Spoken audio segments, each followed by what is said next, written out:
Khan brother को आप कहाँ देखते हैं? हम कहीं नहीं देखते हैं। खान, आप अवैसी साहब को कैसे देखते हैं? आप उनको बी टीम मानते हैं? देखिए ब्रदर की भी एंट्री हो गई है तो आपका जो पिलर है उसमें कहीं ना कहीं क्रैक। देखिए निश्चित हम चुनाव लड़ेंगे भी और जीतेंगे भी। बड़हरिया ही नहीं, बिहार के किसी लिए कि जो ओसामा साहब नाम है, हिना साहब नाम है, साहबुद्दीन साहब नाम है, सिर्फ उस बड़हरिया विधानसभा, रघुनाथपुर विधानसभा और सीवान विधानसभा, जीरादेव विधानसभा, ये आठों कहीं विधानसभा की अगर बात करें तो रिजवान अहमद भी है, बहुत पुराने नेता हैं और राजद के एक सच्चे सिपाही भी है, साहेबवादी भी है। उनको अगर टिकट मिलता है तो आप कहाँ रहेंगे? बैनर तो लगा हुआ है कि विधानसभा प्रत्याशी अयूब खान, इस देश पर बड़हरिया में चर्चा हो रही है कि बच्चा पांडे जो है जो कुछ काम नहीं किया, तो आपको क्या लगता है, आप उसको कैसे देखते हैं? देखिए तो आप लोग को टिकट मिलेगा तब ना आप लोग जीतेंगे। देखिए आप एक बात बता रहे हैं, तेजस्वी यादव के साथ हैं, हिना साहब के साथ, आप किधर है इस चुनाव में? आप किधर? निश्चित हम राष्ट्रीय जनता दल में इस देश का विकास और मुद्दा कहने नहीं आता है, उस मुद्दा कहती हैं कांग्रेस। तो लालू जी का गुणगान कर रहे हैं, लोकसभा जब चुनाव आया था उस समय आप उनके विरोध में खड़े हो गए। देखिए आपने देखा होगा कि राष्ट्रीय जनता दल ने ही 1500 रुपया प्रति माह पर शिक्षक की बहाली उन्होंने लालू जी ने किया।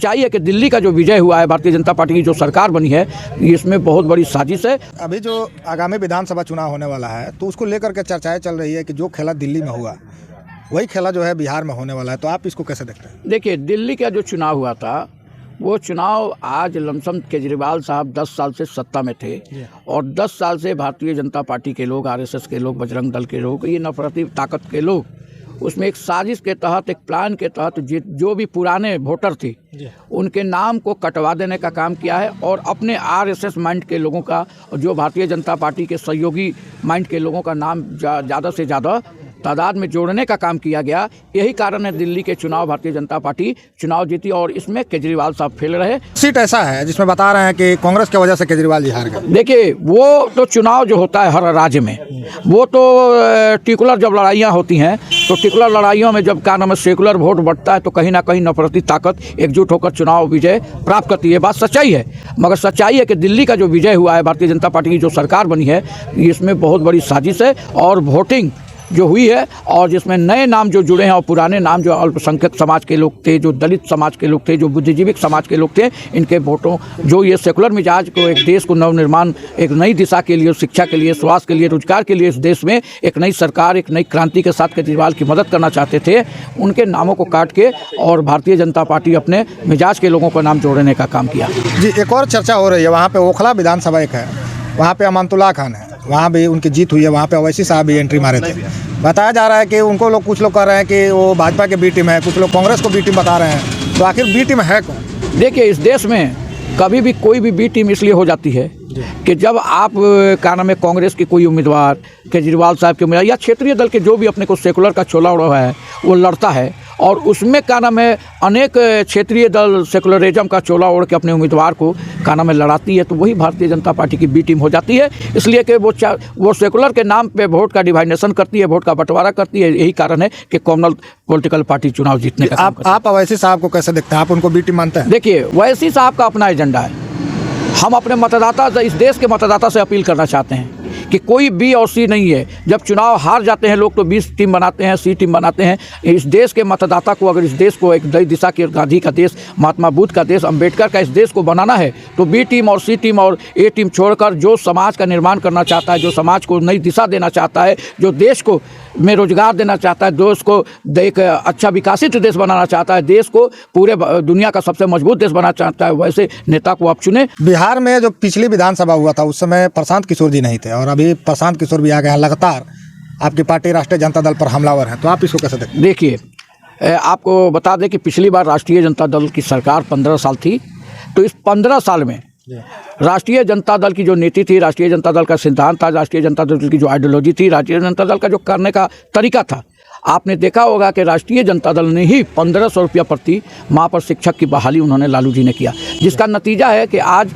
वो सारे शिक्षक सरकारी हो गए हैं। ये राष्ट्रीय जनता दल का द्वारा किया गया था। राष्ट्रीय जनता दल के द्वारा इंदिरा आवास से लेके गया और मनरेगा का जो गरीबों को मनरेगा का लाभ उठ रहा है, ये सब राष्ट्रीय जनता दल का किया हुआ है और राष्ट्रीय जनता दल का ही पिछले सरकार में कांग्रेस। तो लालू जी का गुणगान कर रहे हैं, लोकसभा जब चुनाव आया था उस समय आप उनके विरोध में खड़े हो गए। देखिए जिस परिवार होता है, परिवार में जो पिछली बार आपने कहा परिवार मेरा था, राष्ट्रीय जनता दल मेरा परिवार था, परिवार है, परिवार आगे भी रहेगा। और जब परिवार में हिस्सेदारी की बात आती है, अधिकार की बात आती है, तो जायज़ सा बात है कि आपसी इख्तलाफ होता है, आपसी झंझट होता है। इसलिए जायज़ सा बात है कि भाई भाई के झगड़े को बहुत तुल देना नहीं चाहिए। वो मेरे आपसी परिवार का मामला था। आज कोई कारण हम लोग लोकसभा दो परिवार के लोग अलग होकर लड़े और दोनों परिवार का आप वोट को एकजुट करिएगा तो आज भी हमारी जीत एक दिशा में देखने को मिलेगी। और आज हमारे बंटवारा का ही कारण था, दो विचारधारा में हम बटे थे, उसी का कारण था कि आज जिस सांसद को इस देश का विकास और मुद्दा कहने नहीं आता है, उस मुद्दा कहती हैं, आज हमारे बंटवारा का ही देन था कि आज उन्होंने फतह हासिल किया सीवान में। इसलिए उसमें बहुत ज़्यादा कोई दम और ताकत नहीं है। हम जो बिहार की सरकार है, पूर्व सरकार है, आदरणीय लालू प्रसाद यादव और श्रीमती राबड़ी देवी और पूर्व सांसद गरीबों के मसीहा और बेजुबानों के जुबान और शेरे हिंदुस्तान और सीवान के धरती के सुपुत्र विकास पुरुष डॉक्टर मोहम्मद शहाबुद्दीन साहब ने जो कंपार्टमेंट और जो लोगों से वादा किया, निश्चित 15 साल में धरातल पर उतारने का काम किया। अमन, चैन, शांति, एकता हमारे इस चुनाव में आपकी दर है, इस चुनाव में आपकी दर निश्चित हम राष्ट्रीय जनता दल में हैं और डॉक्टर मोहम्मद शहाबुद्दीन साहब के अनुयायी हैं और डॉक्टर मोहम्मद शहाबुद्दीन के सोच पे हम चलने वाले हैं, डॉक्टर मोहम्मद शहाबुद्दीन के नीति पे चलने वाले हैं, डॉक्टर मोहम्मद शहाबुद्दीन साहब के आइडियल पे चलने वाले हैं। उस परिवार के हम सदस्य हैं, वो हमारे नेता हैं, हमारे रहबर हैं, इस राज्य के, इस देश के वो लोग मुस्तकबिल हैं। और युवा आइकन ओसामा साहब को पूरा बिहार और भाई विरोधी दल के नेता और पूर्व मुख्यमंत्री और वर्तमान राज्य के भावी मुख्यमंत्री तेजस्वी यादव को पूरा बिहार देख रहा है। इसलिए हमारे नेत्री जो मजलूमों की आवाज़ है, सीवान लोकसभा की पूर्व प्रत्याशी हैं श्रीमती हैना साहब ने के साथ हम चट्टानी एकता के साथ, शक्ति के साथ हम उनके साथ खड़े हैं और मजबूती के साथ हैं। उनका जो फैसला होगा वो मेरे लिए सर्वोपरि होगा। और लोग बहुत से पूछते हैं कि क्या तेजस्वी यादव के साथ हैं, हिना साहब के साथ?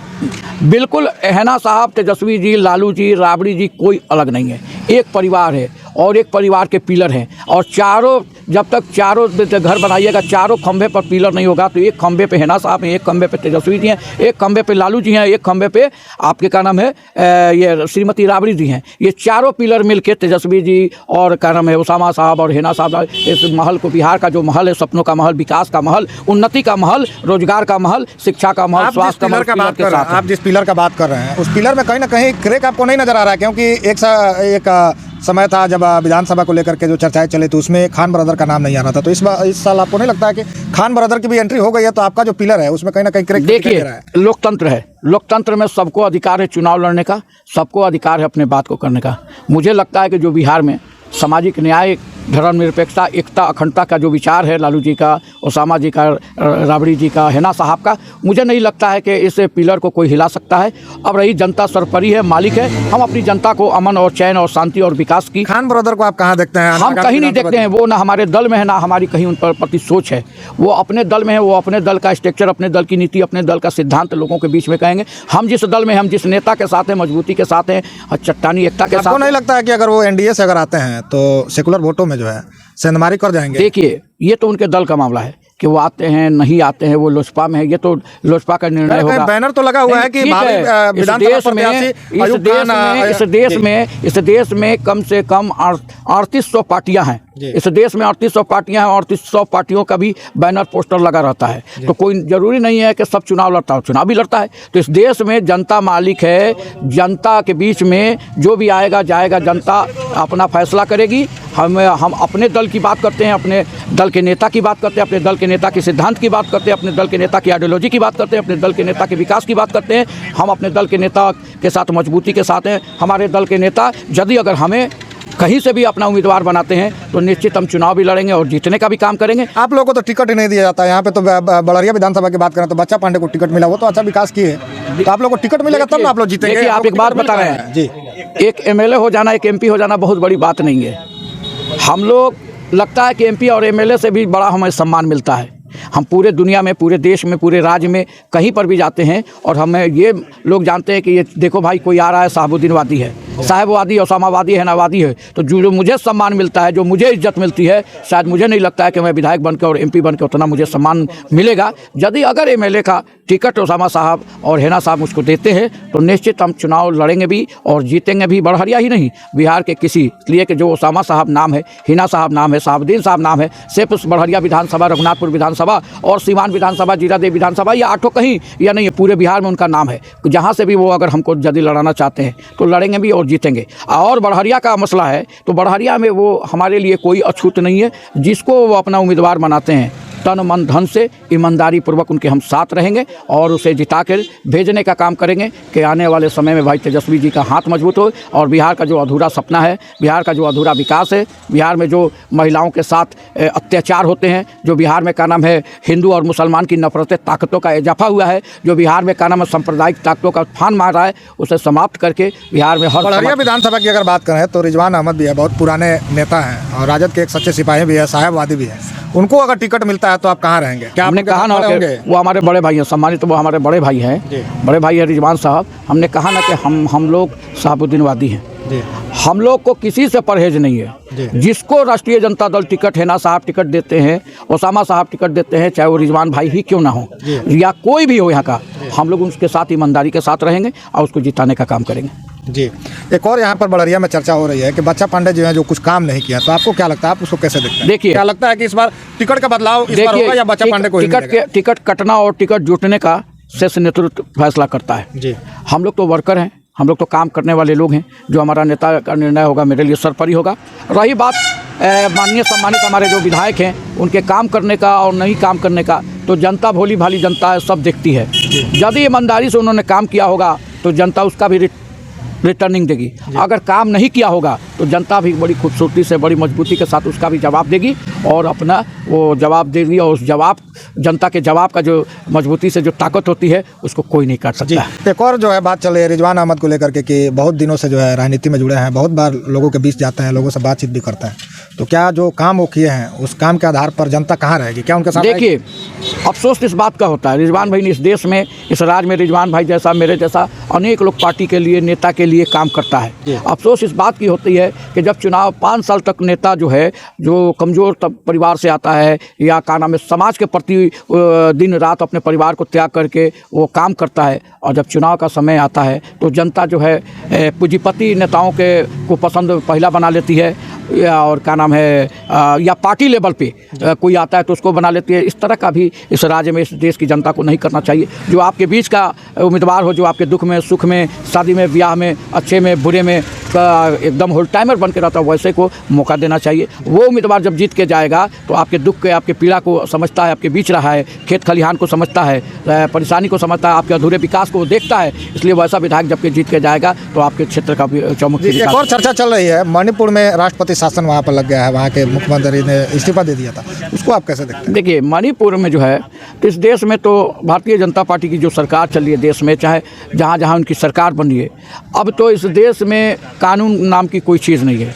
लोकतंत्र की हत्या हो रही है, सेकुलर लोग पर जेल में डाले जा रहे हैं। इसलिए हम उसकी निंदा करना चाहते हैं और हम प्रधानमंत्री से मांग करना चाहते हैं कि मणिपुर पे आप सोच विचार करके सही निर्णय लेके मणिपुर की हिंसा को समाप्त करें और एक नई दिशा की तरफ, एक विकास की तरफ मणिपुर को ले जाने का काम करें। जी, अभी हमारे साथ एहतसामुल हक मिनी नेताजी, तो आप इनके बातों को सुन रहे थे, आप इनके बातों को लेकर के क्या सोचते हैं, क्या प्रतिक्रिया रहती है? जो भी प्रतिक्रिया होगी कमेंट करके जरूर बताइएगा। बहुत बहुत धन्यवाद।